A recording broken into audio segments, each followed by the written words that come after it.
Team, welcome back to FPL Double Pivot. It's been a hectic week, not as much as what we went through in the last 10-15 minutes, Kieran, but we're here. We're in time for game week 11 matchups. And Kieran, how are you? Let's go straight into it. How are you? I'm good, Shane. Yeah, bit of a manic turnaround for both of us today. I think Alskip doesn't like it when it's I'm going to lower my chair slightly. When it's on a different day as well, like back-to-back Wednesdays, we're doing this now. I know, midweek. Well, hey, when we're competing with the big dogs, mate. Scoutcast. Who's Scout? Do you know what I mean? Who's Scoutcast? Who's FF Scout? Competing with them, mate. Everything was set up. I was in the groove. You know what I mean? I was like, oh, I've got 45 minutes to spare. I had a quick shower, done my hair. If you've seen that, you know what I mean. I had to condition it. I actually didn't condition it. I have to do that later. I didn't have time for that. But I decided to delete everything that we were going to go through tonight, Kieran. So yeah, that was not ideal. And then it was a bit of a scramble for me for like 10-15 minutes, but I managed to recover pretty much everything. Like I was saying to you, I spent a ridiculous, probably about 2.5 hours improving some graphics the other night. And I was so excited to show you as well, but I'll look absolute leveling up and deleted it. So yeah, that's a job for the weekend, Kieran. But no, listen, glad to be back. Glad everyone's joined us in the chat, even though, like you're saying, Kieran, there's a lot of pods on tonight. You know, they've decided to come over here. Champions League, the traitors, everything. Oh, mate, you could be doing goal anything. right now in the Champions League for, well, Inter Milan. Who do you reckon scored, Shane? Well, by the way you're saying it, doesn't sound like Inter Milan. Yeah, but who? Oh, Dumfries. Nah, Lautaro Martinez. Right. Go on, I was going to say it's good to be here this evening. I don't even know what time of day it is anymore. But why don't you start saying hi to the chat? Yeah, no, it's manic, mate. All the big dogs are in the chat, mate. Gary, Eddie, Paul, Mackham.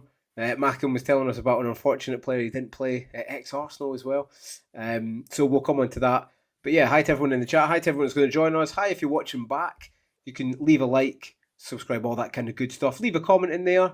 And yeah, that's the main thing we do, is to interact with everyone on the show. But Kieran, let's go straight into it, because it is a hectic week for us. It was a hectic game week as well. Game week 10 didn't really go to plan for a lot of fixtures, a lot of people, a lot of teams, dare say it. Yeah, what jumped out for you at the weekend? What games did you end up watching, if any? And what was kind of the biggest upset? Because there was a few this weekend. So many 3 o'clock games, though. I know we mentioned it last week, but meant there was nothing to do or watch until the Spurs-Chelsea game, and then I was out for the Liverpool-Villa game. So my live viewing consisted of kind of watching Spurs-Chelsea, and then watching the Sunday games, watching the Monday game, hoping for a Mukiele clean sheet or goal, and seeing him with his diving header that he puts wide. Don't know if you watched that game, Shane, or whether it was just the psychos with Sunderland and Everton players that were tuned into that. But he had a gilt-edged chance to score the winning goal as well for another haul. But yeah, looking through the games, I guess it was inevitable, right? And probably the one that I think we should start with. I don't know the order you've got this in, but it was inevitable that United were going to slip up against Forest. United. Yeah, actually, that's the second one. That's the second one going on. But yeah, I was quite big on them drawing, and yeah, I did put a little draw. Well, I guess the other one is the other United slipping up, right? Is that the first one you've got on your list today for West Ham getting their first home win against Newcastle? That's the third one. The first one is another team that you love. Obviously not Arsenal. Obviously, yeah, you love them. But you're going to go with Chelsea beating Spurs 1-0. Nope, you were big on one of the players last year. You love the manager. You love him. Oh, Brighton. Yeah. Start off with him. Yeah. There's nothing surprising about that game. But go on, tell us what. No. I kind of agree with you. I think people they maybe overvalued Leeds a little bit. I mean, listen, they're a little bit better than at home than they are away, granted, but they got battered. They got absolutely battered again. And yeah, maybe people need to reconsider that 4.1 defender they might have on their subs bench. When's the next time they're gonna play that individual? Listen, it doesn't. He could get a clean sheet, and there could be a bit of an upset. But for me, that was the first one that jumped out. It was the first one at 3 o'clock. I think everyone did expect a win, But 3-0, I mean, I think I had 2-0. Yeah, I think people were a little bit shocked. Like, actually, Leeds are pretty pumped. So I kind of had to reassess kind of who they chose in that, and we'll go straight into the stats. I was thinking about bringing in the old Danny Welbeck. The reason I didn't, mate, is because then fixtures moving forward and injury, you probably get, games are getting a little bit much now. But he's done it again, mate. He done it again. What's that? 4-4 for Danny Welbeck, mate. He's turning back the clock, isn't he? It's one of those. I know we were talking about him, and it's what they've done with him is Danny Welbeck's just playing with so much freedom. Like, if you think back to when Danny Welbeck was at United, when he was at Arsenal, he was trying to be the main man. He was doing everything. He was running all over the pitch. He was basically trying to do too much. And I think that was sort of symbolic of the state of the clubs when he was playing for both of them as well, that he needed to do a lot. And with age, he's matured,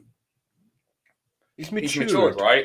Yeah, he's taking his time. He's staying in one position, right? He's not tracking back. He's linking up play. He's exerting way less energy, but probably the same amount of energy, but he's reserving it for sort of key spells of the game.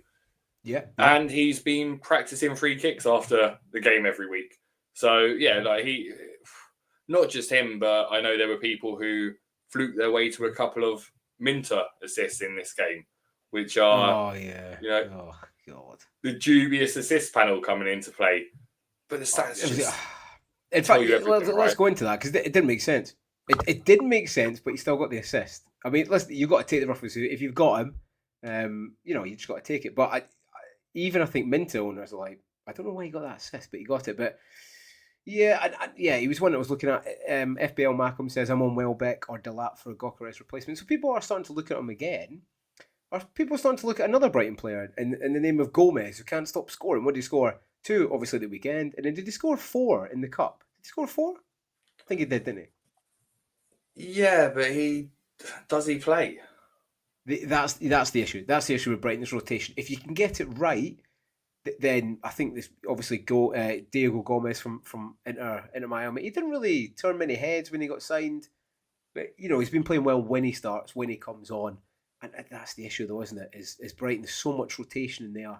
A little bit like Man City Mark II, isn't it? You're not really sure who's going to play on what day. But just delving into the stats there again, mate, kind of backs up what I've been saying. A lot of people have seen it as well. Is Leeds aren't very good. They are not very good, and they've had decent-ish fixtures, and they've picked a few points up, and that's great. But yeah, I think that's brought it back down to earth that Leeds are pretty poor.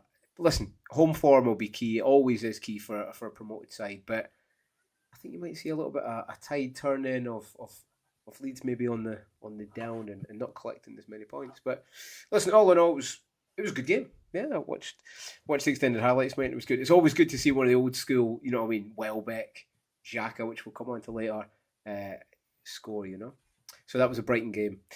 Next one, like you were saying, you thought it was going to be first. It could have been first, is the Forest United game. You had a close score. I think, what did you have? You had... what did you have? I thought you had... You had 2... Oh, no. Did you have 2-1? I can't remember. I can't even look at that. But I had 1-1 on there. I think maybe... Did you have 1-0 or something? 2-1? No, I went... Looking at it, I think I went 2-0 United, so I was nowhere near on that. Sorry, yes, 2-0. Yeah. Yeah, 2-0 United, so it was close, but it's a Jekyll and Hyde team, isn't it, Man United? And especially, it's more home and away. Do you know what I mean? Like, away, it's not really doing it. Do you think it was more of a Man United are still at Jekyll and Hyde team, home and away? Or do you think it was actually, Nottingham Forest are a decent team? Or do you think it was a bit of both?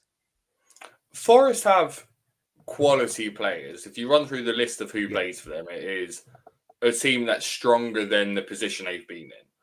And it's going to take time for there to be any impact with any new manager. Occasionally you get the new manager bounce and kicking them off to a good start. Mm-hmm. But sometimes it takes a bit more time for players to settle into it, particularly if they have gone for a run of poor results. Coming off of a super high of last season, right? But at the same time, people were somewhat disappointed that Forest dropped away from the Champions League spots last year. But if you'd reversed it and had them climbing up to the position they finished in, it's a remarkable season. It's remarkable either way. But I think the whole narrative behind it, and I again think it was less a case of them slipping up. More, yes, minutes came into play, but like City went on a phenomenal run, etc. A lot of the teams that took those spots went on really, really, really strong runs. Yeah. So we know the core of that Forest team is still exceptional. You know, they lost to Langer, but Elliot Anderson, it's a case of how long can they hold on to him for, right? Like I remember when I first started on FPL Twitter, I was shouting about Elliot Anderson. He was never an option back then, but just as an overall player. And when he's on it, he'll help control the games. And I think it was kind of a case of that in this game where you had the control of the young Elliot Anderson with mistakes still there to be seen with the whole rawness. And then the maturity on the other side and control of Casemiro, who, when he plays for United, like they need a Casemiro replacement because he's phenomenal. When he plays, they are an incredible team. Incredible to stretch. They are a very strong team. So United were probably fortunate at the end to get a draw in this game. But at the start, they probably should have taken complete control of the game and then been able to control it from there on. I think, it just shows United's a team going through a lot of progress and, let's use the word, transition, a process, etc. So they are still going to struggle to control games at different aspects. But I think we're starting to see a lot of promise from that United team overall. When you've got Mbeumo, Cunha, Sesko's offering, he's occupying space. He's taking up space on the pitch, which is, for United, that's good. It's an improvement. And look, Bruno was unlucky. Like, I transferred him out, and he should have got more points in reality. So fortunate on that aspect. But I do think with United's fixtures coming up, their players are still looking decent, right? And at the same time, Forest probably one to keep monitoring. Yeah, so Malcolm's put in there Joe Bellingham being touted to learn from Casemiro. Who knows? Malcolm's got him out. Joe Bellingham can't start for Dortmund. I know he's starting today, but he's been dropped quite recently for Dortmund. Yeah, he's only young, and I think was he 20? But you come into it. But yeah, I think it was a bit of both here. Obviously, United, they're not as good away as they are at home, but I think I've been keeping my eye a little bit on Forest results after that win, in Europe. They're still a good team, and Sean Dyche is just he'll do the basics right, and Gibbs White scored at the weekend. Listen, it's too early to jump on there, and it probably still is for this weekend, but I've got my beady little eye on, Anderson, maybe a Gibbs White, maybe a Milenkovic against the right team. Because like you're saying, they are still a good team, and we kind of forgot about them. Under Ange, they were just, he didn't want the defensive assets, he didn't want their attacking that, he didn't want any of them. But now that Sean Dyche has taken over, I think soon there will be some assets coming in. There's still a few people, Chris Wood on the bench, which is pretty insane. But yeah, I think soon, maybe Anderson, mate. Maybe Anderson's one I've been looking at. But yeah, it was a good game. And like you say, they kind of hung going back, what about from United? Like, Coleman's put here, Ahmad being a decent punt for his price point. One of those weird ones where he's probably playing out of position, but at the same time, it goes back to what we spoke about last season with Amarim's system of wing-backs being wingers more than wing-backs and relying on the midfield to go and drop into those spaces when they attack. And, Eddie obviously highlights that he's going to AFCON. Of course. I think it was in one of the group chats I was in, probably with Paul, actually. But so someone suggested, right, we're getting these AFCON transfers, these 5 AFCON transfers. Not the end of the world if you bring in a player and use one of those AFCON transfers to transfer out a player going to AFCON. So I don't think it should be... We're going to get closer and closer to AFCON coming up. And people going, but they go to AFCON. Sure, and you're going to use up a transfer. But even if you use all of your transfers the game week before AFCON, you are going to be given 5 transfers. No matter what. Yeah. You cannot roll 2-6 transfers, so you have to use a transfer that game week. The week before. So, Yeah. no, on that game week as well. So, game week itself, when you get those 5 free transfers, Yeah. if you have no AFCON transfers, you still have to use a transfer because the next week you're going to have 5 anyway. You don't have to use it, but you have a free transfer to use because you're going to be topped up to 5 the following week.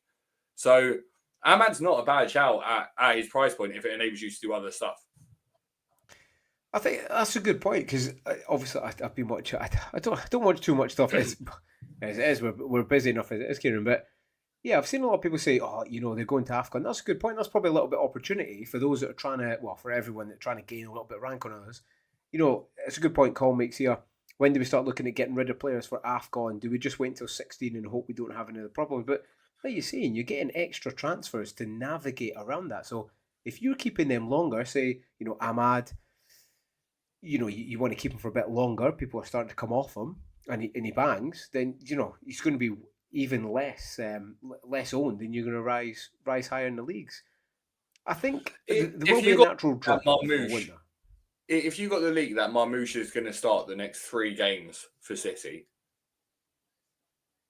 he's an option. Yeah.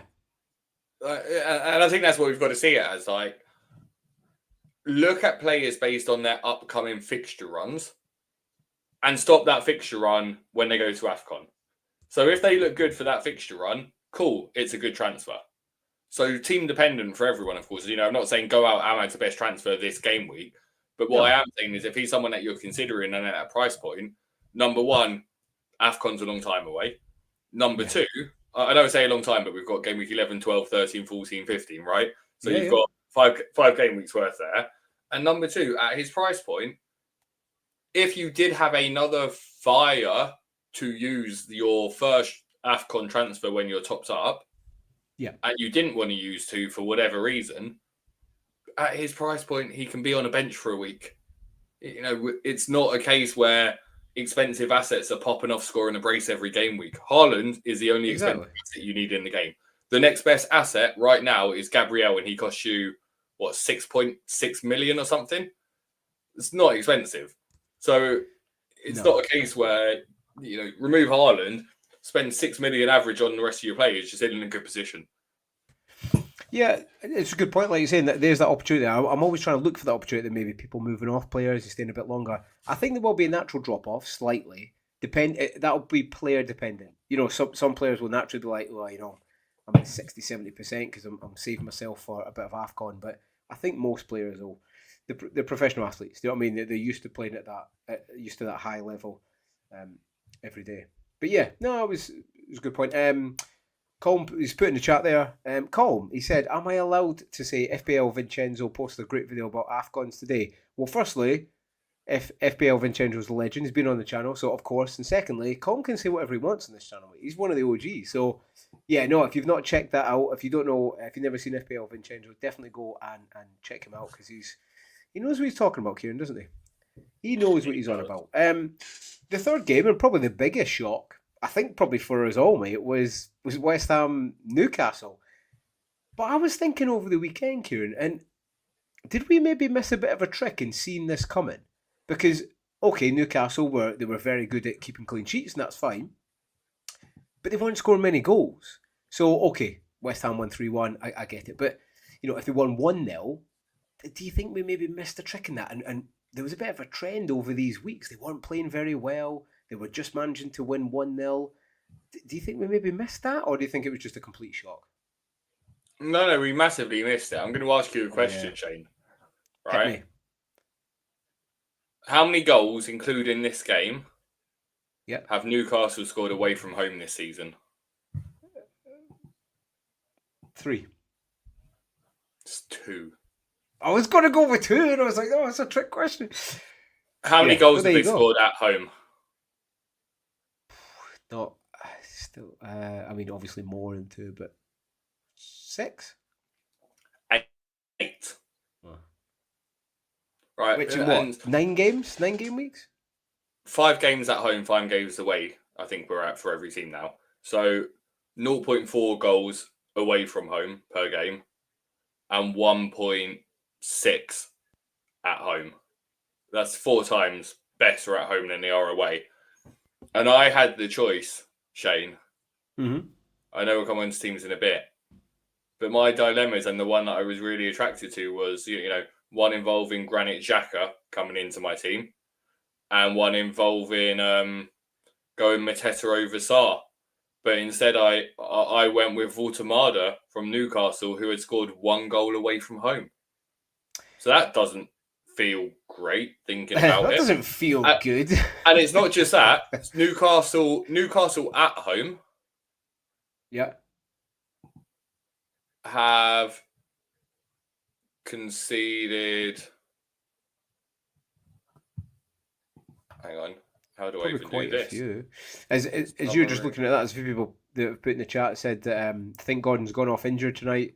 I mean, he's in my team. He was going anyway. We're coming to him, but he was going anyway. I just don't like the look of Newcastle, mate. Like you saying, I think we did miss it. You know, a lot of the time you can see these trends forming, and maybe we just went off their last year's form, and we thought, do you know what? They've got too many good players. It's going to click.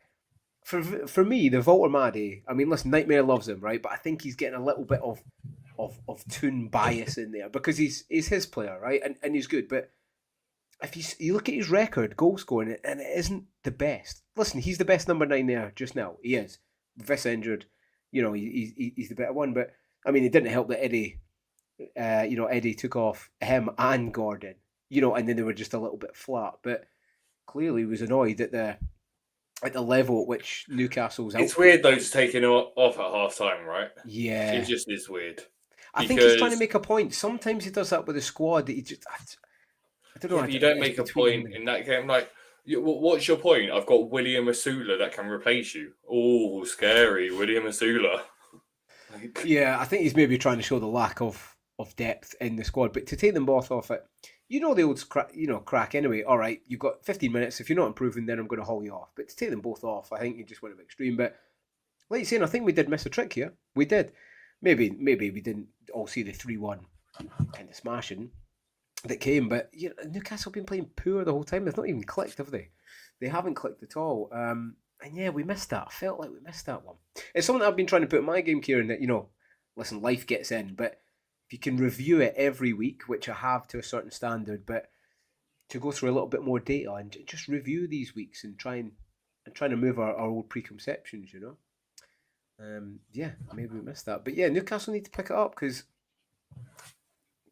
if not, they're not going to get into Champ Leagues, which isn't the best. But as Mackham's just said, it is almost like they're prioritising Champions League at the moment.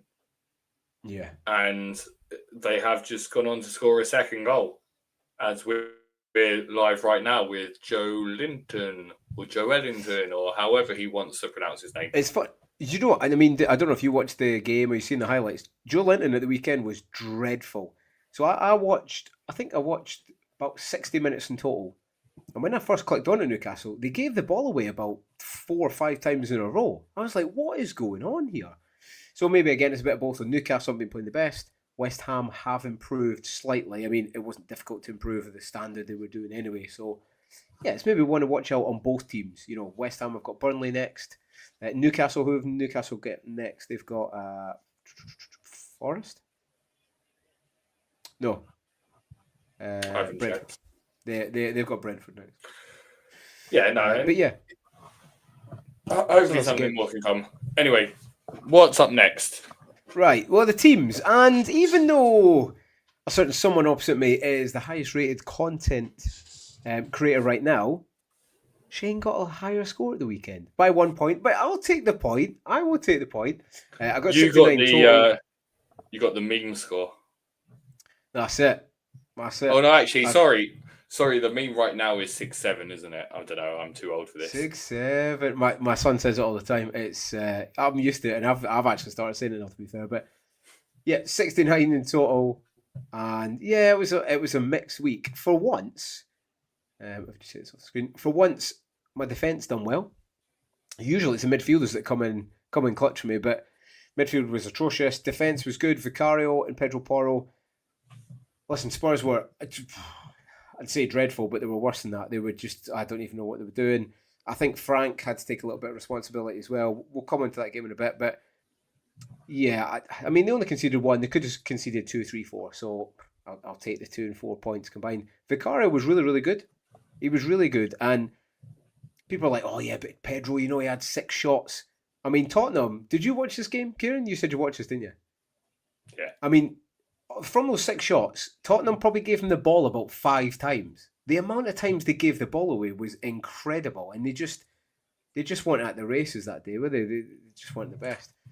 No, but that's going to have done him a world of good, right? Like getting that confidence, Yeah. having some shots again. Vicario, like you said, though, has been sensational the last 3-4 weeks. Yeah, that's mate. He's been really good. And watching the game, even though Pedro was 1-on-1, I didn't get that feeling watching it. You know, like when Haaland's 1-on-1, you're like, you could probably bet your house and it goes in. Even when he was 1-on-1, I just didn't feel like he was going to finish it. Okay, Vicario's been playing really well, but it's funny because from last week when people are like, "Oh, Pedro's done," and now because he scores like one goal, like everyone's like, "Nah, get him back in." So I think people need to, Do you know not who? overreact on that. Do you know who also let both of us down this week? God, Starboy. 2 big chances. he did, mate. You'd He bet did. your house on him scoring one of those 2 chances. Yeah. I mean, it's a little bit of variance and stuff, but I think there's not many players. You could probably agree.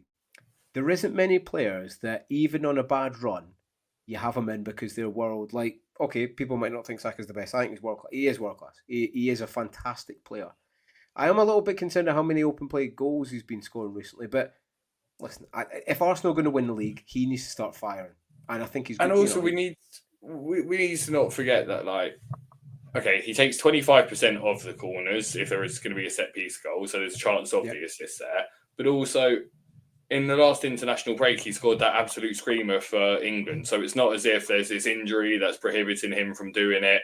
It's just been a case that I think there's been elements of everyone wanting to help Gyökeres get his goal. Yeah. And Arsenal being so comfortable in the games they've had recently that they've been able to do that and not needed to rely on him to take what's in reality, a low expected goal chance for a general player, right? Cutting in, shooting at an angle, across bodies, is likely to be blocked or saved or go wide. But he still has that in there. And when now potentially with Gyökeres out this week, we could see Saka absolutely fly.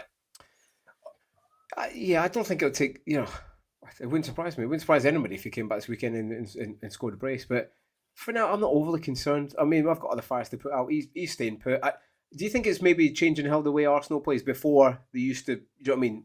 Maybe go a little bit more attacking. Now, Arteta's he's not put the brakes on, but just he controls game, doesn't he? They control. It's got nothing to do with that, and everything to do with that. Every single team that Arsenal have faced have a ridiculously deep, low block against them because no one's trying to play football right now against Arsenal. Because if you do, you'll leave those spaces for their players to exploit. Everyone's sitting back. We saw City sit back. We saw Liverpool sit back, and Arsenal were criticised for not being more attacking in those games. Which again, elements of that were going with a more attacking lineup. But Arsenal are winning the ball higher up the pitch than any other team. And teams' average field positioning when they face Arsenal is deeper than against anyone else, which then means you're not getting those opportunities to have the fluidity, to have the fast pace. Saka can get the ball and try and cut in and have a shot, but he's got at least 5 bodies in between him and the goal when he does that. Yeah. Yeah. So I think it's that. Like when you see Arsenal play in the Champions League, whether it's against Atletico Madrid or anyone, there's so much more freedom because those teams are playing football against them. Do you know? do you know what? One of my other friends is an Arsenal fan, and I was just looking at Champ League, and we were chatting about Champ League, and I was talking about a double for Arsenal, and I looked at the league table for Champ League, and one stat stood out for me. Guess what stat it was? Like just the league table, like goals scored against, all that kind of stuff. Goals conceded? Yeah. Arsenal, none in 4 games. That's pretty mental against Champions League. Okay, 2 of their opponents weren't the best, but still played the likes of Atletico Madrid. and they've not It's conceded a goal. it's 8 clean sheets in a row now in all competitions for Arsenal, and I mean, that's another game without a shot on target. Like the ability to stop a team from having a shot on target in a game of football is ridiculous. Yeah. You know, you could play anyone in goal right now for Arsenal. You couldn't, because Raya's still making the claims from crosses, commanding the area, dictating where the players should be. But in theory, you could play anyone in goal for Arsenal right now, and they wouldn't have to make a save.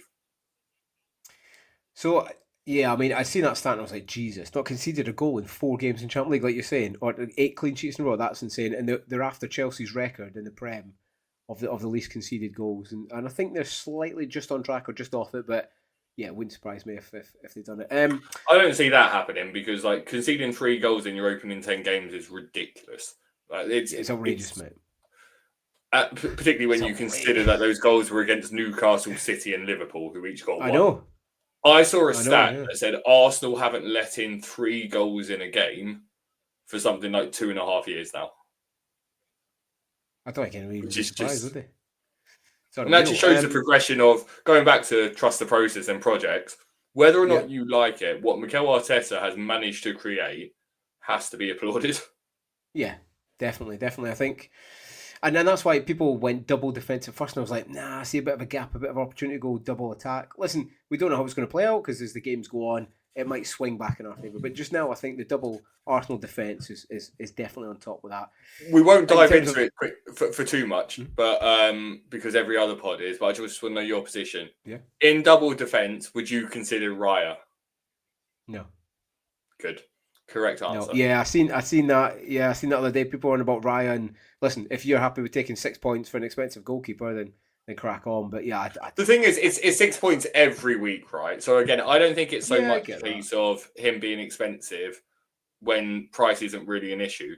I agree with what Baker was saying in their heated discussion with Harry sitting on kind of bewildered. The Sistine Chapel, right? Seeing a 10-pointer against a goalkeeper is an incredible feeling. With Raya, he's not even having to make a save in any game. So he is literally I know he had a 10-pointer at the start of the season, but he is a 6-pointer now. Yeah. Anyway, let's keep it moving along. Yeah, elsewhere, like I'm saying, is the midfield were poor. Reinders, I really should have moved them on, and or started Senesi. If you started 5 at the back, mate, you'd be on 71. Well, hey, there you go. I might even be a slight green arrow. No, do you know what I was thinking of? And I really should have done it, because I was pretty confident Cherky was going to start. I mean, it's a bit of pep roulette, and you never know. It's only a 1 week punt, though. I don't want to have to move again. But yeah, I should have went Cherky. Elsewhere, midfield wasn't bad. Haaland, listen, Haaland is Haaland. And yeah, it wasn't too bad. Let's move on to your team. Heather said that Foden's just scored a goal as well. People start getting them in. Foden bias. Tell me about your team, Kieran. Up to 68k, mate. Down to 68k or 69k. Sorry, down to 68k. Yeah. Well, for me, that's up. I know. Tell me about your team. It's a ranked doubler, and yeah, I don't know. First of all, let's remove the comments so that I can see it on big screen myself. I can see it from here. That's perfect. Yeah, it looks similar to you. You copied my Palace defence, so we both got the haul there from them. Gakpo I held on to. My midfield was a row of 3s.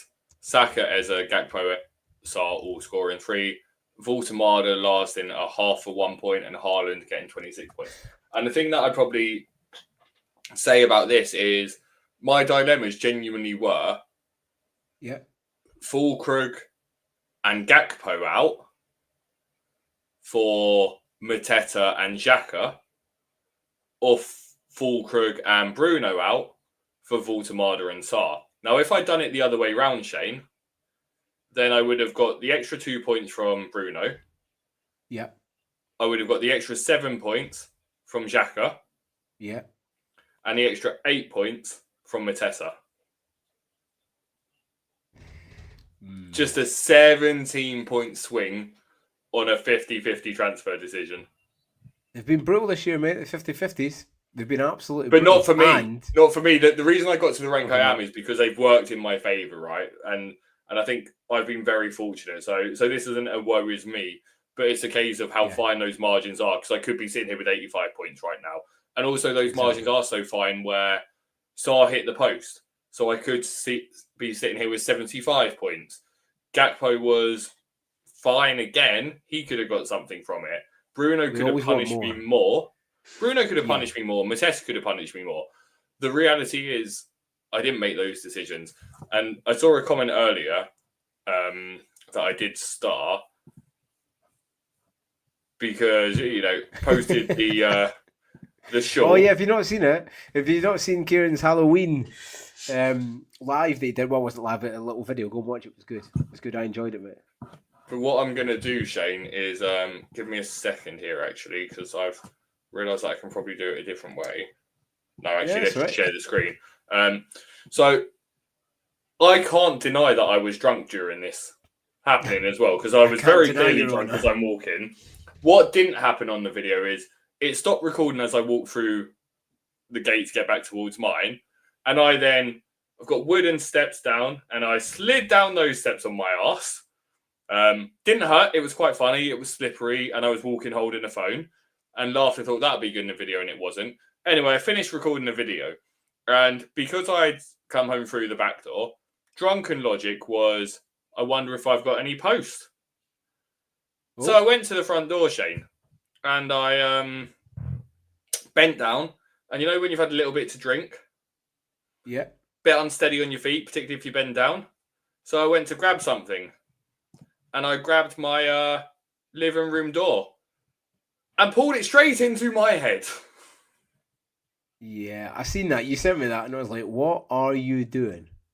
And the funny thing about it is, well, so this is the funny thing, right? Like, number one, nothing major, right? I didn't even realise, but because I've got an armchair position behind it, it knocked me over the arm into the armchair, where I then just collapsed. And again, drunk, and this is quite comfortable now. So then was on my phone texting, went to wipe my head, went to text again, and I'm like, oh, there's blood on the screen. I better take a picture of this. Sent it to you. That was your reaction. Sent it to my sister, who's older than me, right? And my sister was like, oh my God, are you okay? What happened? And I'm like, this is how you know you're getting old. When you send a funny picture like that of yourself, and people are genuinely concerned whether or not you're okay, rather than, you stupid drunk idiot, what were you thinking?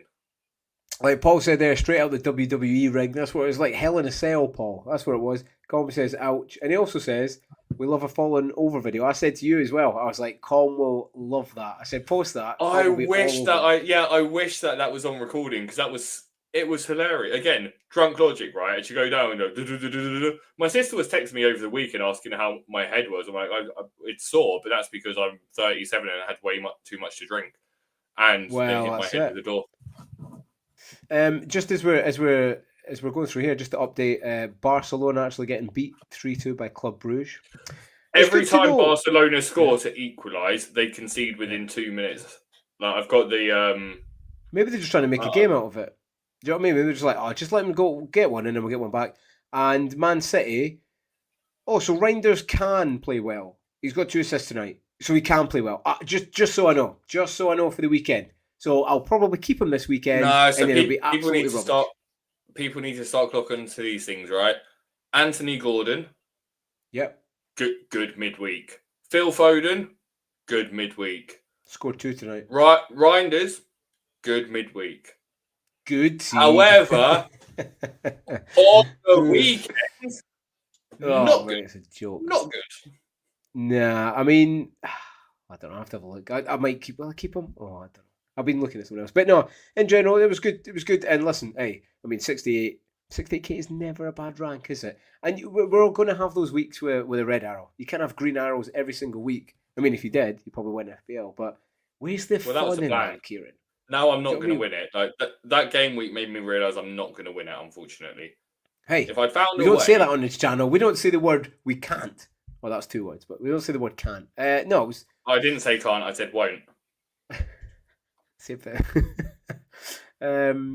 No, it's good, mate. It's good. Like you see, Mukiele was unlucky as well. I've seen that. Right. Now we're going on to scores.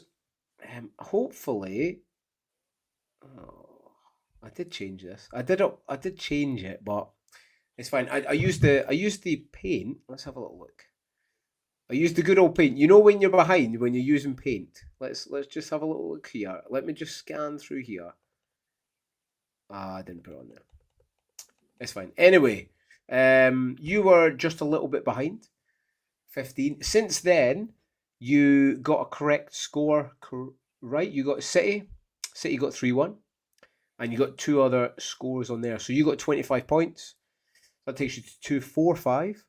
I didn't get any correct scores, but I got 1, 2, 3, 4 correct, 5 correct scores. So I got 25 as well.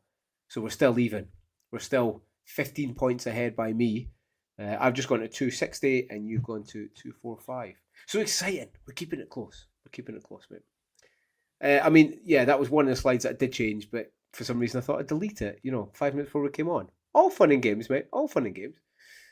Right, now, it's the time to play along. Play along in the chat. Play along if you're watching back. Predictions. Right, Kieran, as I'm settling this up, I'll let you go first, mate. First game, half the early kickoff is back. 12:30. Spurs v United. United are away. What do you think? Good, bad, indifferent?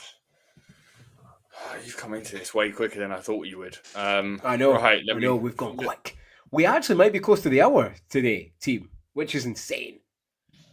So yeah, I mean, put in the chat and we can have a little look. Usually Jack's been really good. Colm's been really good. Geddy had some good scores the other week as well. And Paul is always good with the scores. But Spurs United, my initial thoughts. Do you know what's funny?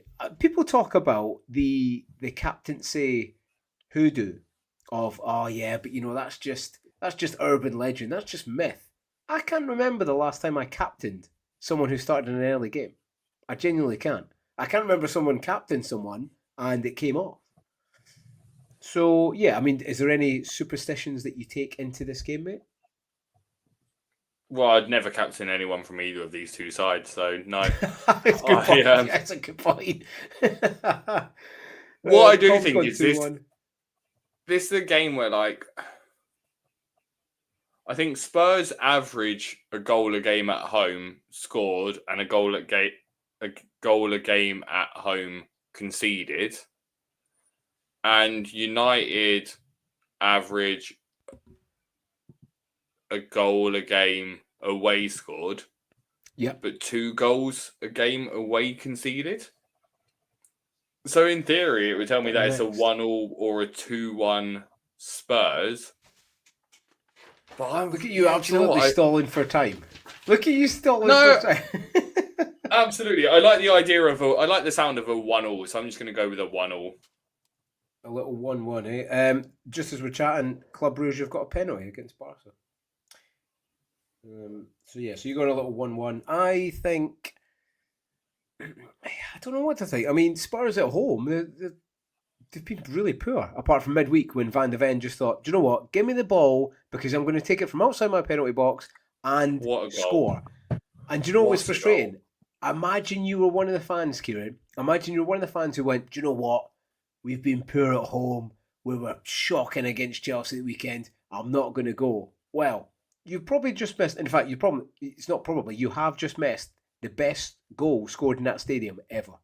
That goal, I mean, I'm sure most people have seen it. If you've not, go back and watch Van de Ven's goal because, I mean, that's got to win the Puskas Award, surely. It's got to, mate. No? No. No, everything. Power, pace. It's like when I used, say you were a kid back in the day and you were like, I don't know, you were like 12 and you're playing against like 9-year-olds, come past them. Here's something weird. It will probably win. If it happened in the Prem, it would win Prem Goal of the season, but it still wouldn't win the Puskas Award because there'd be something outrageous, mate. Well, it's less that and more like the Puskas Award is more. If I think the majority of the times where you see the winner, it's an unbelievable strike rather than a play like dribbling through a team. Like, I can't think of examples of a player dribbling through a team. I can think of an example where a team... someone who picked it up last season, or the season before. Gareth Bale in the Champions League when he ran off the pitch and back on again, right? Wasn't even a contender for it. Now, I think the reason why this one will get overhyped and underhyped is people talking about it on the position of him being a defender. What I'll say is, if I'm not mistaken, the stats came out that Mickey van der Ven's the fastest player in the Premier League. He hits the highest top speed, right? He's phenomenal. That, yeah. So knew that he had pace. What I didn't know is that he had the composure. Like, how many times do you see a defender actually manage to do that and get in front of goal and like snatch at it? He bent the that finish round as well. The finish as well was. But you know, it was just that noise when it hit the back like proper before. So yeah, it had everything. We digress, but like Paul was saying, that pen's been chucked off for Club Brugge. Obviously, Barca probably paid them on that. But anyway, back to my score. I'm going to go. It's a difficult one. Spurs have been underperforming at home. I mean, you've seen what they've done midweek.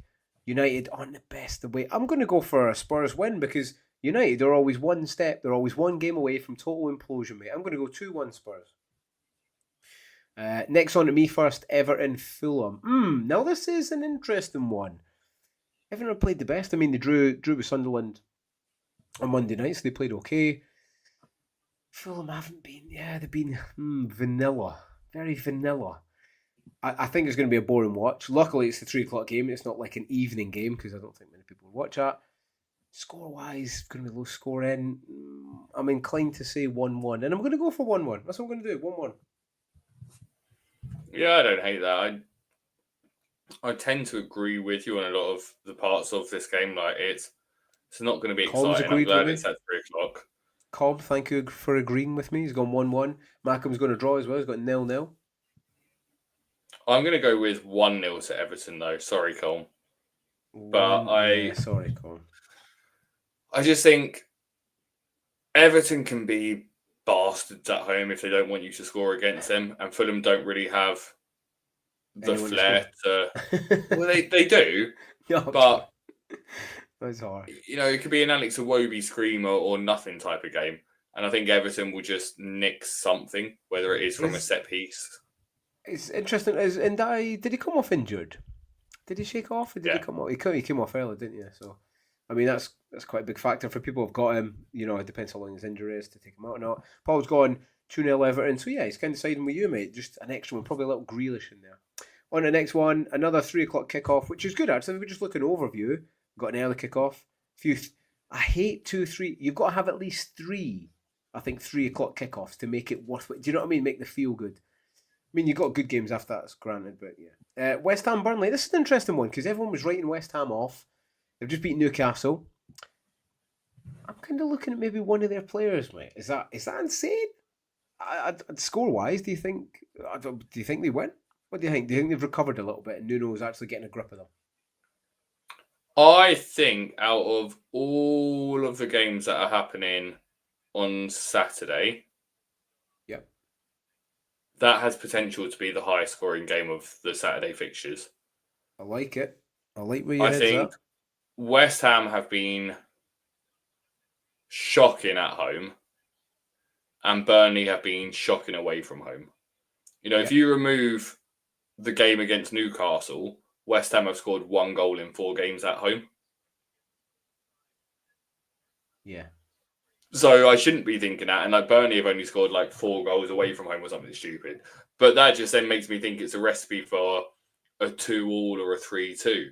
Oh, little Desmond. There's one of your first Desmonds. You always play Desmond. No, I'm not going with a Desmond. I'm going to go with Burnley 3-2. What? This is... Are you still drunk? This is outrageous. I mean, hey, you never know. It could come in. So that means I'd suggest, you probably do want to get an attacker in because I think that these teams can score 5 goals between them. Well, I've been looking at Bowen. I mean, anyone who's been crazy enough to hold Paqueta, obviously, clearly you hold him for this fixture. Why you would hold him for this run, I'm not quite sure, or even ever have him, I'm not sure. The one I'm looking at is Bowen, actually, because he's always involved in the goals, isn't he? Anything West Ham do that's good, he's involved in it. Burnley face so many expected goals that surely get something from this game, and quite easily you could get a brace, couldn't he? Yeah, I think I don't go as far as 3-2. Oh, this could be anything. This could generally be like 1-0, or it could be like 4-3. Did I go 4-3? Nah, 4-3 is outrageous. I think West Ham continue it. I think this is the game that Burnley start going, do you know what? We're probably going to end up back down. I'm going to go for 3-1 again. I'm going to go for 3-1 West Ham. Next, Sunderland Arsenal. Oh, and it's back to you. Look at that. It's almost like we wrote No, it. it's you first. Oh, if you were the last to give the prediction, you've got to go first. 5-0. No, I'm joking. It's a difficult game, mate. Actually, very, very good. Before, you would have think, pre-season, Sunderland, Arsenal, 5-5, you'd be like, well, what's the point in watching that? Just going to get battered. But obviously, with Sunderland, the way they're playing, especially at home, set for a good game. Arsenal don't concede many. Sunderland don't concede many either. So there's a little devil on my shoulder though, Kieran. It says, do you know what? Some of the teams they've played, I mean, obviously they beat Chelsea the other week, but they were a bit naive. Something in my ears like, yes, but Arsenal, they are quality, and I think they're gonna be a little bit too much, and I think it's probably going to be a 2-0 Arsenal. That's what I'm going to go for, mate. I think they're just going to have too much power, too much strength, too much class. Yeah, no. Do you think it'll be as close as we think? Because obviously, Sunderland have played well, but I just think Arsenal are just going to have too much. I really do. And actually, what's your thoughts on Mourinho? No. It's like, no, it's a 1 week punt. It's fine to throw in and captain in fantasy Champions League, right? Because bit of fun, right? And you get to sub in, sub out each game week anyway. So you can take those kind of punts. From an FPL perspective, I expect that he starts up top in this game. But I expect that just makes Saka an even better option for how Arsenal can break down Sunderland. I'm going to be naive, biased, and rose-tinted glasses and go for a 4-0 Arsenal. See, this is why I think, right, genuinely, like me, I've gone 2-0, Paul's gone 2-0, but I just feel like something in me that is, Arsenal are just going to show their class on the day and be like, Sunderland is still a newly promoted team, and I do think they get a little bit smashed by them a little bit. But either way, it'll be 3 points. It'll be another march on towards the title. Right, evening game. Chelsea Wolves. Could this have the most goals? Wait, Mackham, we're going to have problems here. We're going to have problems here with your 1-0 prediction. Yeah, Xhaka. Arsenal still score. Yeah. Oh, no, he plays for Sunderland. What a signing he's been for Sunderland, though. Like, the guy's an absolute beast. He has obviously done really well last week. Mackham was frustrated because he benched him. I can't remember who had instead of him. Do you know who else benched him? Yeah. And the FPL mode. Oh, he sent me his team before the deadline, and I went not feeling a little bit anxious about benching Xhaka then. And he's like, I don't really see it. I think Van der Ven's got more of the upside. Like maybe. I guess he has just done well in the game. And the last thing that Andy said to me before the weekend was, if Xhaka gets a 10-pointer, so be it. Oh well, hey. He didn't play him, but someone did here. Heather, she played him. I played Xhaka. Nice. I like it. I need to take tips off everyone on here. Well done. Right. Chelsea Wolves, mate. Chelsea Wolves. I mean, I think... straight to the point, 3-0 Chelsea. Okay, there you go. Short and sweet. I don't... Wolves aren't... They're worse at home than they are away, which is a bit of a pickle, a conundrum. I don't know. Is it going to be naive Chelsea? What Chelsea's going to tip up? Do you know what I mean? Because obviously they're playing tonight. They've got, what is it, like a 4,000 round trip or something? 5,000 mile round trip or something like that? Listen, they're still professional athletes, so they'll still do the business. They're at home. Wolves don't have a manager. I believe they were trying to talk to Gary O'Neill. Neil, is anything transpired in that? I've kind of been out looked today. Apparently that's definitely not happening, because otherwise I would spend the next 3 hours tearing into Gary O'Neill. I couldn't wait. See, when I heard Gary O'Neill, I was like, get on it, Kieran, right now. He's back. The Messiah is back. Do you know what the funny thing is back. Do you know what the funny thing would have been? It would have been, if I'm not mistaken, the first time in football that a club has re-signed a manager whilst his original contract was still valid. Oh, really? So he has a contract until I think it's like 2028 that he'd signed with them. So he'd signed that extension. Then they fired him, and then they would have hired him whilst the original contract was still valid. Yeah, maybe the board should stay out of the negotiations because they only just gave what's his name, the Wolves manager, a new contract. What, like 6 games ago, and he didn't win a game this week, this season. So they should have held off a little bit in the old contract negotiations. But everyone's echoing what you're saying, Kieran. We've got 6-0 from Geddy. Malcolm says 4-0 Delap Hattie. Maybe not Delap Hattie, but 5-0 Caicedo goal and assist 3-0. Oh, I'm priced out. I think. Yeah, I'm going to go 3-0. I'll go 3-0. I don't think we'd be naive. I don't think Chelsea would be naive. They're too powerful. Midfield's too good. Right, Aston Villa, Bournemouth. First game on this Sunday. The 2 o'clock kickoffs have been better than the 3 o'clocks recently on the Saturday. And there's been more of them. Right, so on me first. Villa, they're on a bit of a decent run. Especially at home, are better than where it was. Bournemouth are still a good team. I think that was a little bit of a false dawn. A false plateau for Villa, and I think Bournemouth win this, mate.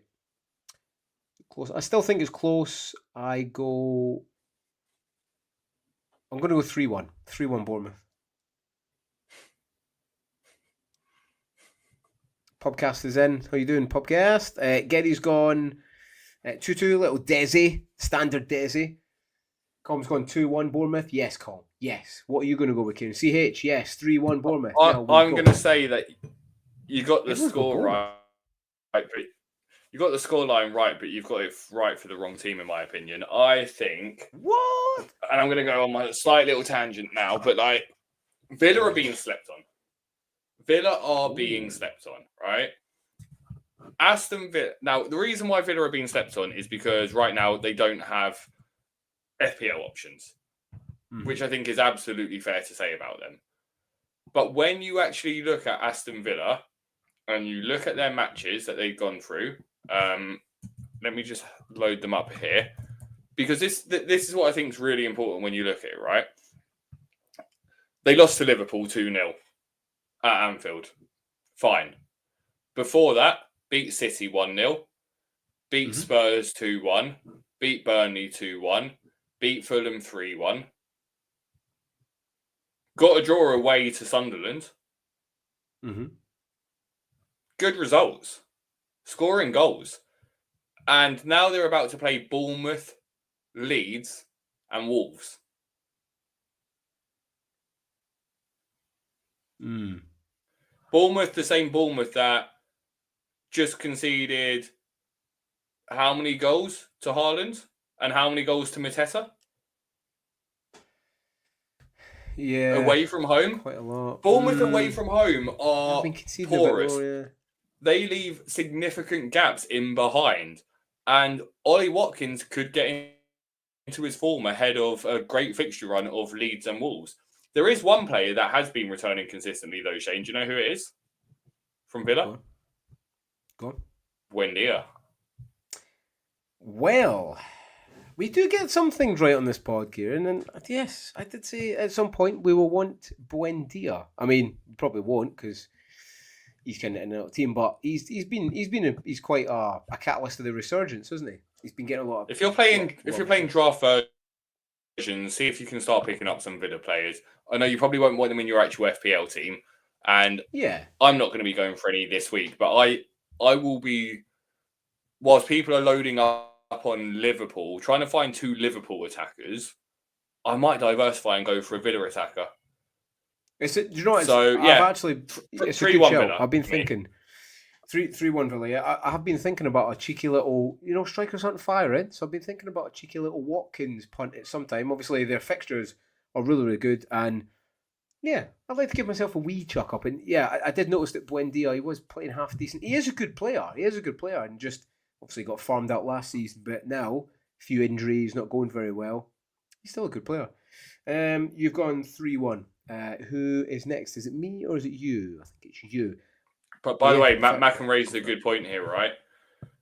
I don't think it's a case of Semenyo's being held for too long by anybody because Bournemouth are about to go on a really good fixture run now.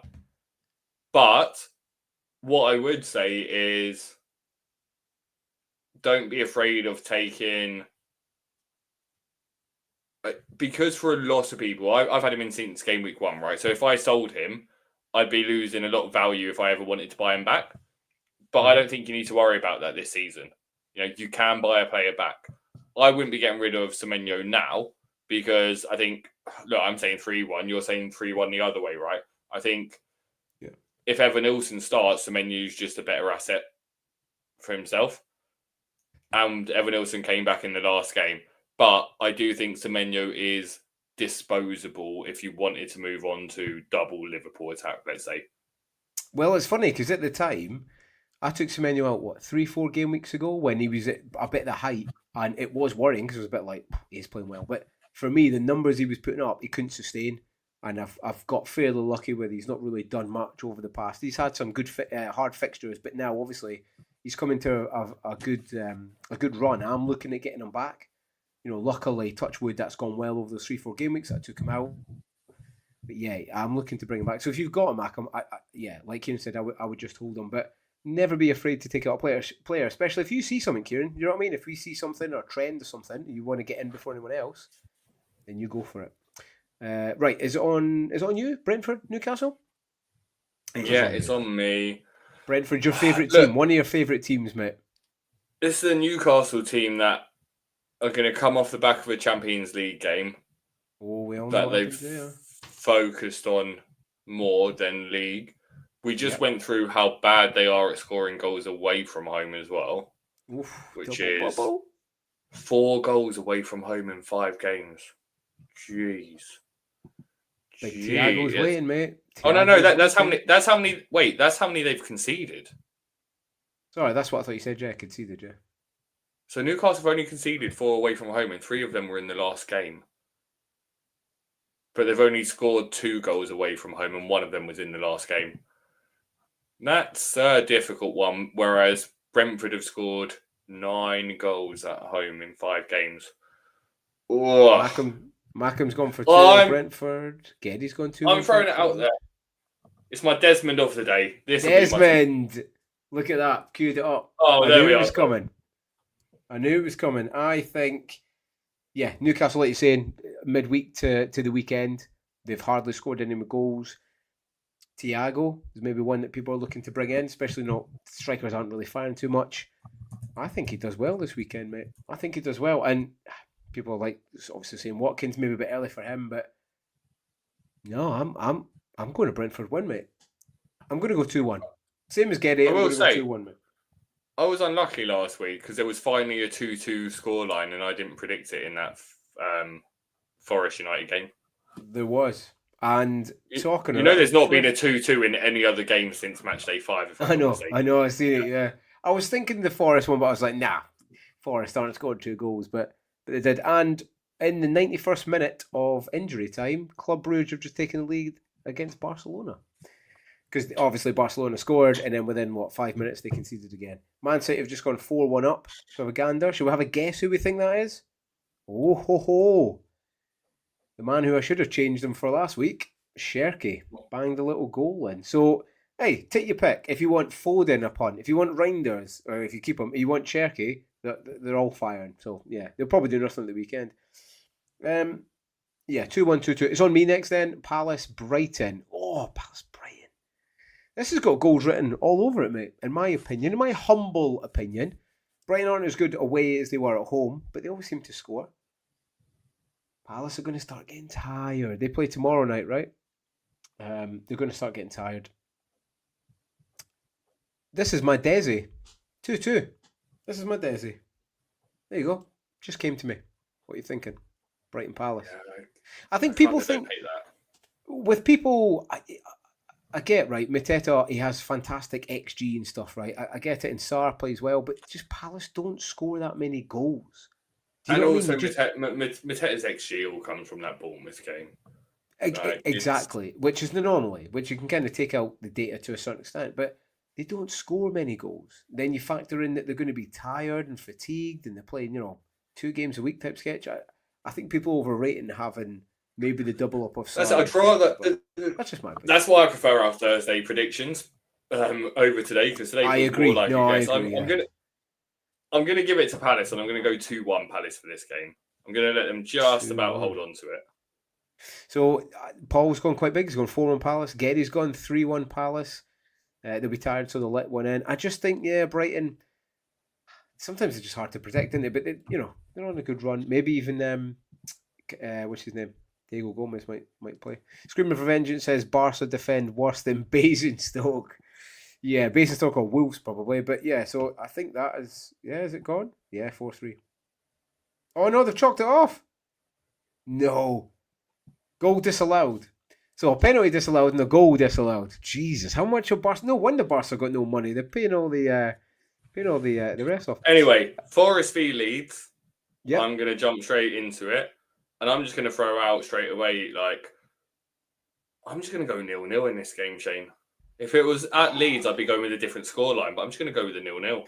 Now, Kieran, I'm going down to England next week, and this is a bit of a call to help. I am in Nottingham at the weekend, and I would like to go to that game. So if there's any Nottingham fans that are watching, or even any Leeds fans, I'll go with a Leeds fan. I don't mind. If anyone knows how to get tickets, do let us know, because I want to go to that game. So hopefully I can go there, Kieran. I might even do like a wee vlog type thing. If I do go into some 0-0, I will blame you. I will hold you personally responsible. I don't think it'll be 0-0 though. I think it's going to be 3-1 Forest. Sean Dyche, revival is back. 3-1, Morgan Gibbs-White. How'd you like those apples? Oh, Geddy, stop it. Look, Geddy's put 3-1 as well. It's written. But yeah, if you're a Forest fan or a Leeds fan, give us a wee message, and I'd love to go along, because it's a nice stadium, mate. I want to go along and see what it's like. Screaming for Vengeance has put 1-0 Leeds. Ooh, he's gone out there, mate. He's gone out. And on the last one, City, Liverpool. Not a bad game to end the game week, is it? It's on me first, isn't it? 4:30, Man City. Oh. Now, I get the whole Liverpool just beat Real Madrid. I get it. It was a very good performance, defensively and attacking wise, even though it was just 1-0. Again, I think it's a little bit of a false dawn. I really do. And at the end of the day, they're playing Konate against Haaland. So you do the math. For me, I think it's a City win. To what extent?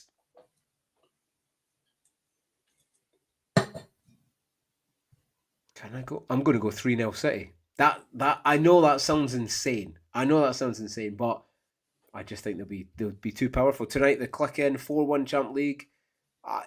Yeah, Liverpool think they've turned a corner, but I don't think they have. Especially look at the defence; it's not very good. So I'm going to go 3-0 City. That might raise a few eyebrows, Kieran. Heather's put that's her Desi. Geddy's gone 3-1 Haaland brace. Paul's gone 2-1. Screaming for Vengeance has gone 2-1. All in the favour of City, mate. All in the favour of City. I'm 2-1 City as well. I still think that they're the favourites for the title this year. So I'm just going to keep saying they're going to win. Well, actually, before we move on, I did have a little look at the bookies. And guess what odds City are to win the league right now? 5-2. 3-1. And the bookies aren't often wrong. So, hey, Kieran, I know the Arsenal fans aren't really shouting it, but it's looking pretty good, Brev. Mate, we're 10 games into the season. Nothing matters at the moment. There's literally a few points in it, so it takes nothing. Discomfort Zone, you got anything for the Discomfort Zone? No. Nope. For me, I don't have too much this week. I've had a busy week, mate. I did want to look into a little bit more data, so I'm going to pull this together. I'm going to do a slightly bigger FPL veteran or a veteran's vision for next week. In the short term, all I really want to talk about, Kieran, just kind of quickly with the chat, is a snapshot of the overall players and who has the most points in FPL. A few pods have talked about this week, and I just wanted to kind of highlight this. What you see on the screen, this is the top 15 players. And it's kind of endemic of where we are at in terms of the game this year. More defensive midfielders are up here. There is only 2 strikers, actually, pretty sure. 2 strikers in the top 15 FPL point scorers, which is pretty insane. João Pedro and obviously Haaland. Defenders wise as well, obviously, there's defenders everywhere. Normally, it's full of midfielders and strikers, and you might get the odd defender in there. But this season, Kieran, the game has changed, and we've been saying that for quite a while, and maybe we need to adapt to that. Now, Kieran was probably one of the first that I seen playing 4 or 5 at the back, and maybe that's the way forward that we need to go, especially while strikers aren't firing too highly. In terms of looking for opportunity, which is we always do that on this channel, we always look for those gaps and those slight weaknesses that we'd like to pierce open and give us more points and let's fire up those ranks. And yeah, you can probably look at the DMs, like Rice, Caicedo, which if you had at the start of the season, you're absolutely laughing. If you had both of them, Rice and Caicedo, and you took a little punt, you'd be absolutely all over it. But yeah, maybe we need to kind of cast our vision not to the attacking midfielders, but the defensive midfielders. Again, they're a little bit less due rotation. Maybe injuries wise, but that's a difficult one. That's player to player. And generally, they are cheaper. I mean, if you look at the prices here, Rice, 6.8, Caicedo, 6. They're enablers within your team that you can set and forget, which for the medium to long term, that's kind of what we want. And that's really all I was wanting to do on the Veterans Vision this week. Kieran, what do you think of that? In terms of more DMs being up there, more defenders being up there. It'd be good to see what at stage after 10 games last season and see the difference in position. Yeah, there's a few posts on X. I can't remember who posted it on there, but the stuff's out there. I think I'm not going to agree on the defensive midfielders, really. My point for it being Caicedo's an overperformance in my opinion. Declan Rice doesn't play defensive midfield. Declan Rice plays essentially the 8, right? And he is on 75% of Arsenal's set pieces, the team that scores the most amount of goals from set pieces, and he arrives late into the box. So this is a person who leads a lot of the press and has multiple routes to points. And it's the same that we're looking at with defenders, right? The centre-backs are getting their additional routes to points from the ball recoveries now. So we're seeing that bulk up. But even if you remove that away from them, they've been performing pretty well. And again, it's dominated by Arsenal here, right? With Timber, Calafiori and Gabriel all in there, Raya in there as well, Rice in there. So my point would be less about that and more a focus on the price points of the top performing players. And using that more of a good way to structure your team to enable you to go for premium priced midfielders or strikers, but moving around them. Something I said at the start of the season was, this is a season where you can set your defense up, play them every single game week, and use your transfers to attack the fixtures. And I think it definitely does seem like that week. The final point I'll make on this is this probably puts to bed and clearly demonstrates my view on Raya as an asset. Number one, 5.8 million's cheaper than any other Arsenal defender, so he is good from that. Same price as Calafiori, right? But despite how well he's been performing, Rose is ahead of him on the points. I know. He's smashing it, mate. So maybe his goalies like that you can play every single game week, right? Jordan Pickford, we know, is a second half of the season goalkeeper. So, I like the point you're making. It's good to see more people coming around to DEFCON. The only other thing I'll add on to it is the game's changed and there's more long throws into the box. There's more going long to players. Exactly. So therefore, there's more opportunity for centre-backs to clear the ball. And like Alex Follow said as well, no one knows how to reward certain metrics in this. So it's all still a bit of a scam of a system that you just hope to that's from. it. Yeah, it's kind of a good one to keep an eye on. I have to admit, in the Rice, I probably didn't keep an eye on Rice and probably didn't review him as much, even though he was gathering the points. So it's definitely one for me to move forward and improve on, and look at these players that maybe we were a bit snobbery, I want a winger, I want an attacking player. But what I'll do next week, Kieran, is what I didn't have enough time this week. But what we'll do next week is we'll delve into the defensive midfielders, your Caicedo, your Rice. And we'll see if they're actually overperforming or not, and if they can sustain it or not. Right, let's move on to teams. That's why everyone's here. We'll do mine first because everyone's here for Kieran's team because he's smashing it. But my team moving forward, I've not made any changes yet. Obviously, with the European games, I want to see how that plays out. I mean, for one, obviously Gordon at the week end.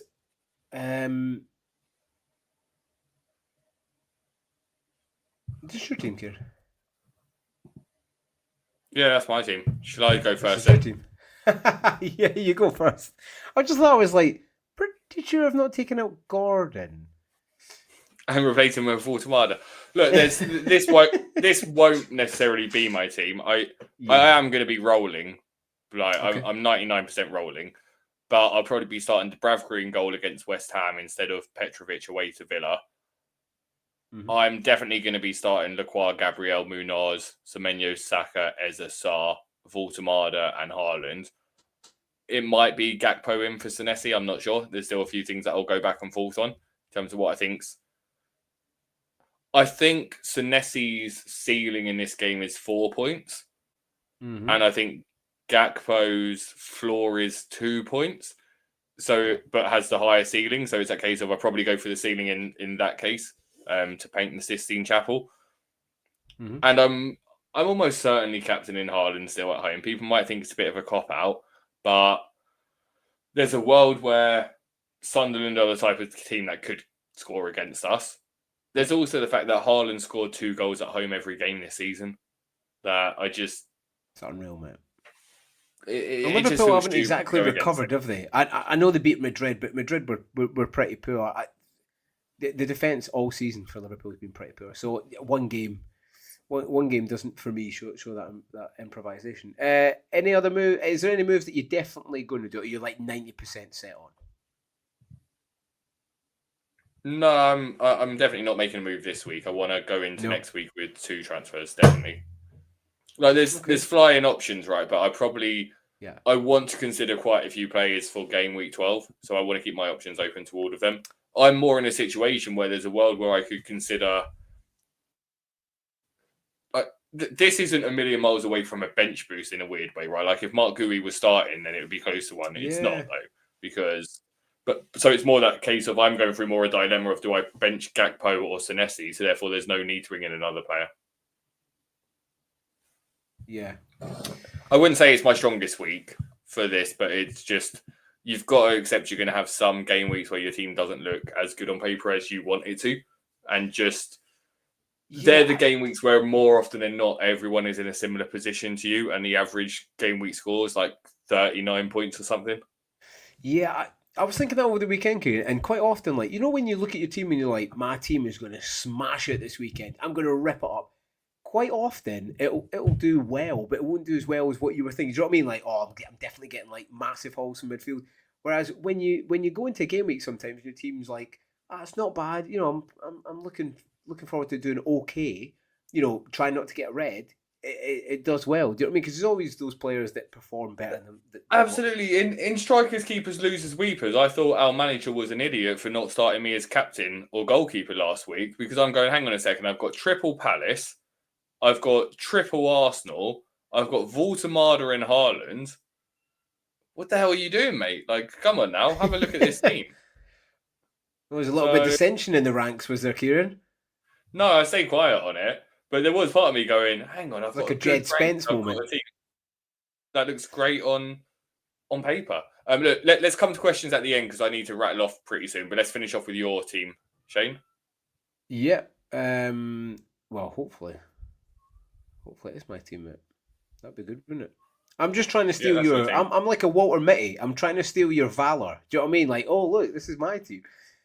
Yeah, so listen, I've got 3 free transfers. I will definitely make moves, but I've not this season. I've not made any moves quick. Value, I'm not really too concerned about. Like you're saying, we've not got a Haaland and Salah draft, so money generally is all right. And there's always somebody you can move to. Okay, they might not be as good, but unless you've got Haaland and Gabriel, I don't think there's anyone that's quote unquote essential. So got Vicario and Porro as a double up at the back, and I've got a Palace double up as well, which I'm not the biggest on, to be completely honest, mate. I don't like either of them. Spurs could pull out the bag, but I just I fancy United to score. Gabriel obviously is not going anywhere. A fairly stacked midfielder, what I thought at the start of the week. with Eze, Saka, Gakpo, Gordon, and Reinders. Now, it looks like Gordon's injured. He was coming out anyway, so that's not the biggest deal. The Reinders thing, I might keep him in. I might keep him in, for another transfer. I'm not sure yet. And yeah, obviously Haaland up top. I do need to take some money out of my forward line. I've got Richarlison. Now, he could turn into Thiago, which is a possibility. But I was looking at a triple move, and it's the reason I didn't make a double move this weekend. I'm looking at bringing Bruno.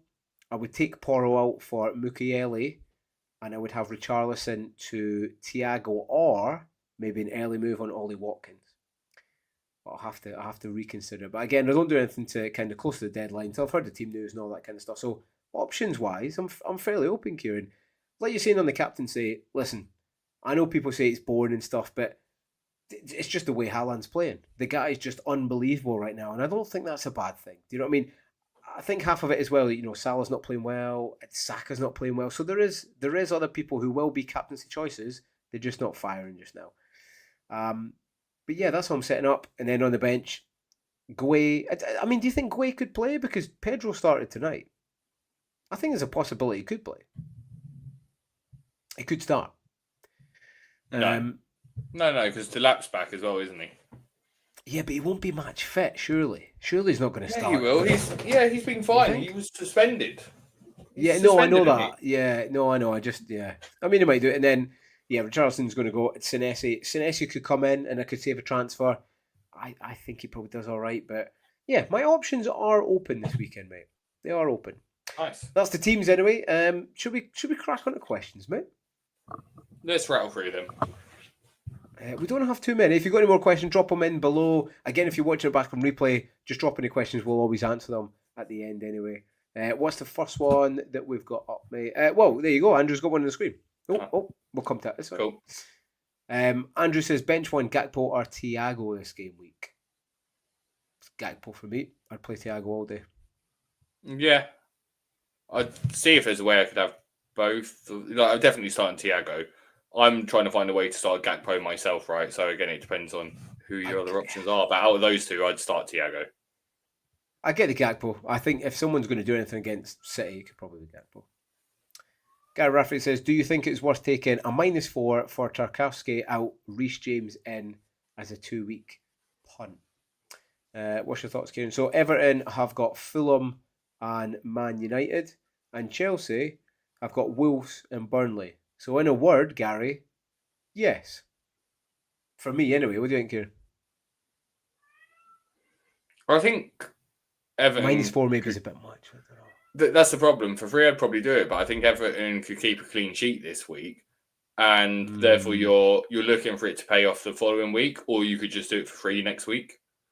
So it depends. If you think that Everton concede and Chelsea keep a clean sheet, then you are basically doing it for free, and then you've already got it in place for next week. So it comes down onto how you see those games going.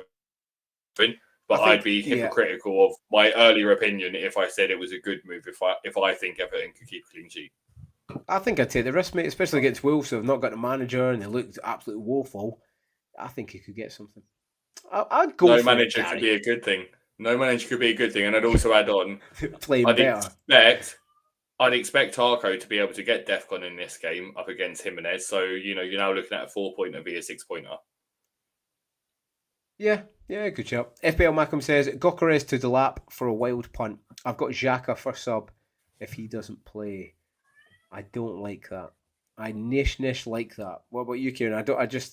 Again, you got Gueye, you could start him. He might still be a bit annoyed at Delap for his red card. Pedro might play. Well, that's it. I'd expect Pedro does play, right? So I think it is a wild punt. I'd agree, it's a wild punt. Depends how punty. It's a cheap enough punt, right? Because again, we're looking to dead off those second and third striker spots over time. So there's nothing against it. We got last few then, so we'll take that one away. Cameron says, Cameron, good to see you, mate. He says, Saka captain, he's getting chances. Funnily enough, my second captain, I was just thinking of that before Cameron put that up. I think my second captain would probably be Saka. I know they got Sunderland, but I've gone 3-0, you've gone 4-0. I think a lot of people have gone 4 or 5-1 type sketch. I think he'd be my next go-to captain. Yeah, he probably is. I'm Maybe. just not doing it because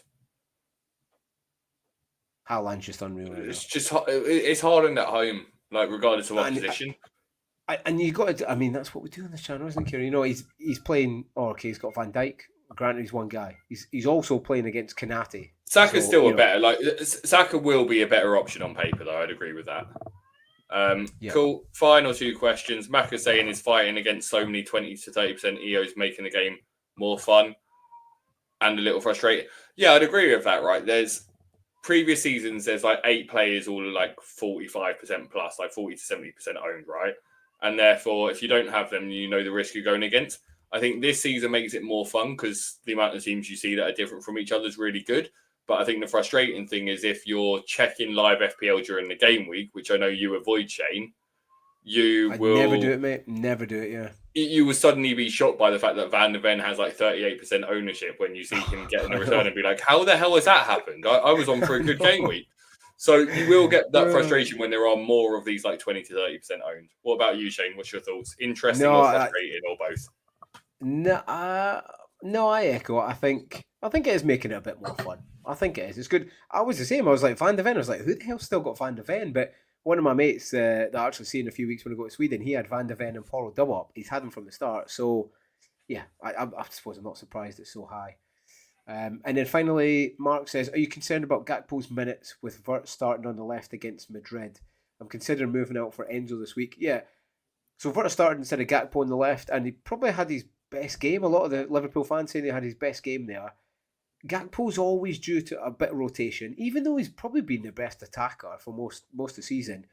He still likes taking him off a little bit early. It's funny. I think if you're either an owner or a non-owner, Kieran, like we own him. If it was me, I wouldn't be moving to him. But a lot of people who don't have him are, I think, trying to get a little Liverpool cover and they're trying to bring him in. But if it was for me, I'm thinking about even taking him out. I wouldn't get him. I wouldn't get him.